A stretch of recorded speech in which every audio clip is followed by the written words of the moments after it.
woke up one morning full of my CNC. That means whiskey.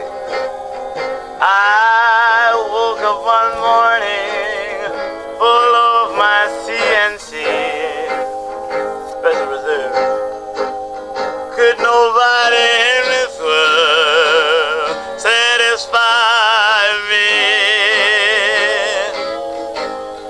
Hope you can see it is just amazingly wonderful and flexible.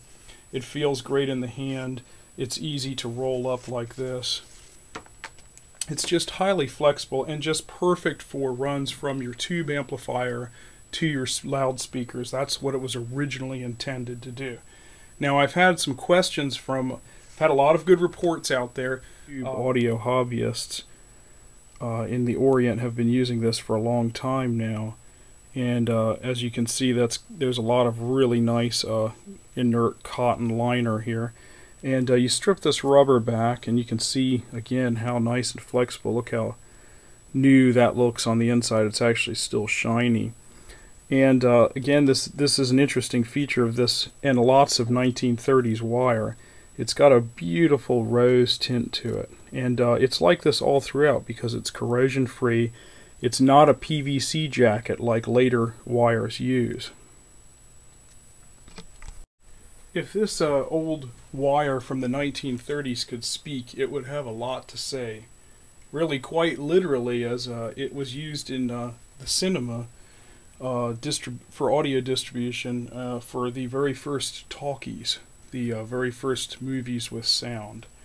I have here a book called Building America, entitled Building America. This is from 1941, and you know, World War II was just getting started at that point, and I have it open here to show you some of the great concerns there were with the rubber supply, and all of the problems it was causing throughout the world.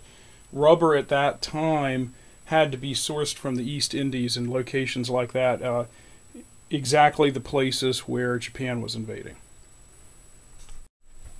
The East Indies were a treasure trove of these natural materials, and it's where rubber, which was at the time, of course, used in tires and lots of war products, that's where it all came from. It was a very unstable supply. So later in the during the war, DuPont developed a process, a very synthetic process, where they were able to make a type of rubber out of petroleum much more directly, rather than just processing the latex that comes from the trees. Now back to this original photophone wire, the kind that we removed from the theaters many years ago. With this particular batch of wire, we got even some tags.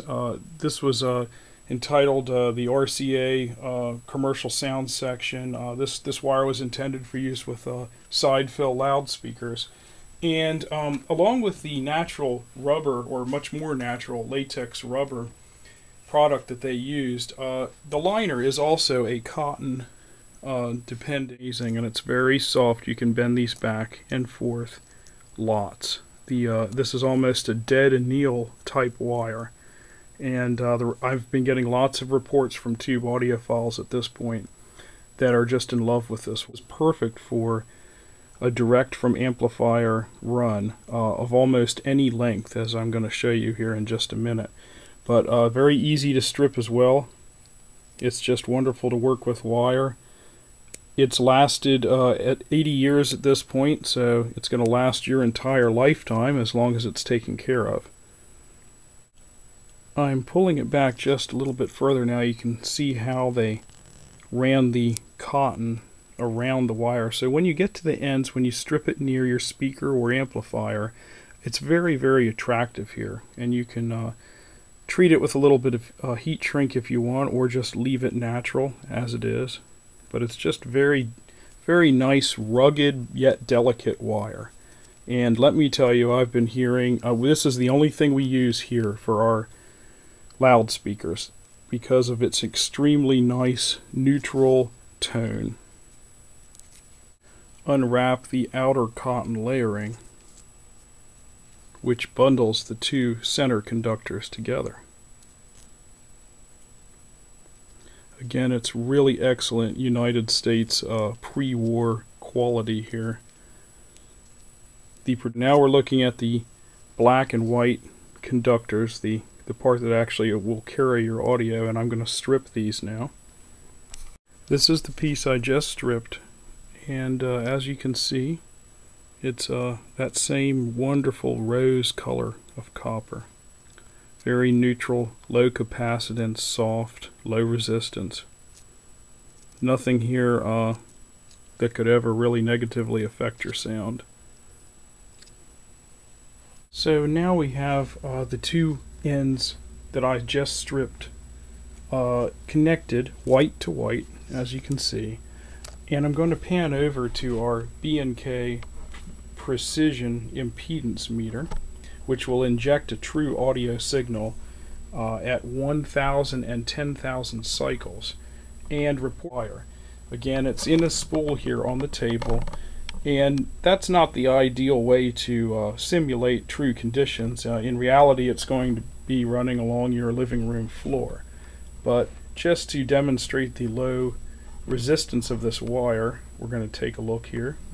So there we're showing 0.56 ohms DC resistance.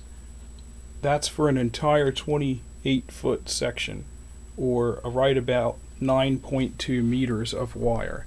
So this wire is very, very stable. It's corrosion free, and that adds hardly any resistance to your loudspeaker system network.